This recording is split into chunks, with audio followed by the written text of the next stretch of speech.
I appreciate the opportunity to come here to share with you my thoughts on language education for minorities in China and on ethnicity in China. My topic will be about the larger picture of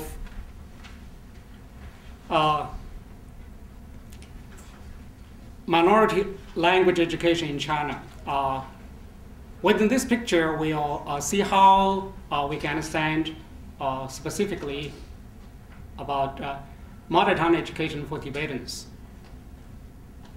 So my topic today is changing models of nation-state building, linguistic diversity, and language harmony in contemporary China. Linguistic diversity has been a topic for a long while, and language harmony is a new topic which the Chinese government brought up 2 years ago.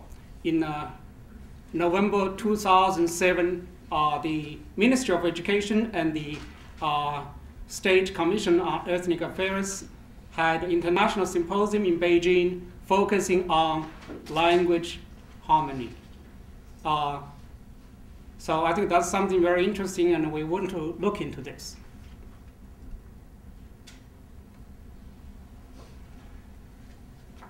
Let me give you an overview of my talk. First, I will give an introduction about this topic, and then I'll look at the situation in China from a conceptual framework I proposed a few years ago about multilingualism as an ideology and language order. And then I will look into how China changed its models for nation-state building since the collapse of the Soviet Union. And then lastly, I'll see how within this framework, balance between linguistic diversity and language harmony can be sought. My first question is, has China changed its language policy for minorities since the 90s? Probably most of you already have the answers. There are changes. So the question is, why has it changed the policy? And in what ways the policy has been changed? And of course, more specifically, how has this change been, how has this change affected minority language education, mother tongue education in minority communities, or more specifically in Tibetan communities? And I will look into this from two perspectives. That is, multilingualism as an ideology and an language order, and also how the change of nation-state building model has affected the language policy. First, I would like to talk about multilingualism as an ideology. And this is a conceptual framework for us to look into multilingualism.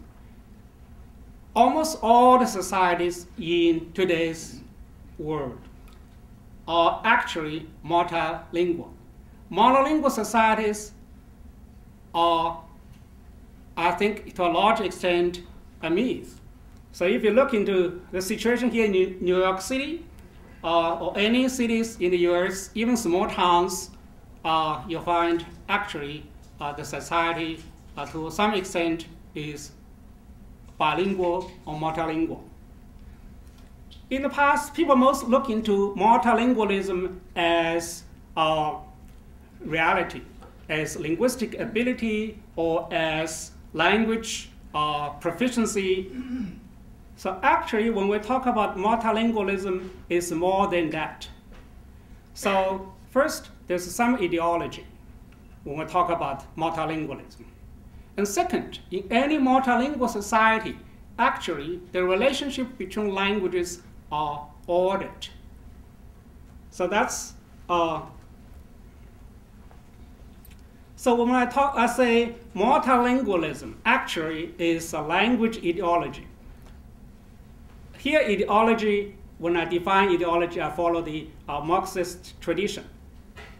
So language ideology is a system of beliefs, presuppositions, ideas about what the relationships among languages should be in a society. And of course, language ideology as a superstructure. It has certain relationship with the reality. So it's an echo of the linguistic reality. It also interacts with the linguistic reality. So I think this is very important because we're going to see how the communities, how states employ or deploy these ideologies.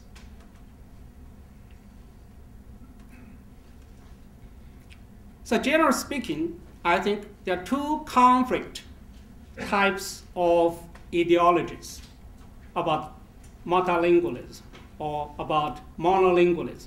So the first idea is monolingualism. So this idea is basically based on the assumption that one nation is built on one common language. This idea has been dominated for a long time. China was obsessed with this idea since the beginning of the 20th century, about building one language for one strong nation. So when you have this kind of ideology, you see multilingualism, either the ideology or the reality, as threats, as problems.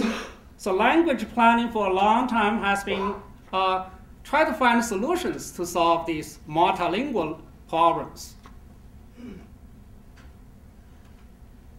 And of course, the other extreme of the ideology is multilingualism. For this ideology, people who believe or who practice this ideology believes that this one nation with one language is simply a myth. It's created for the need of monolingualism. It's not a reality.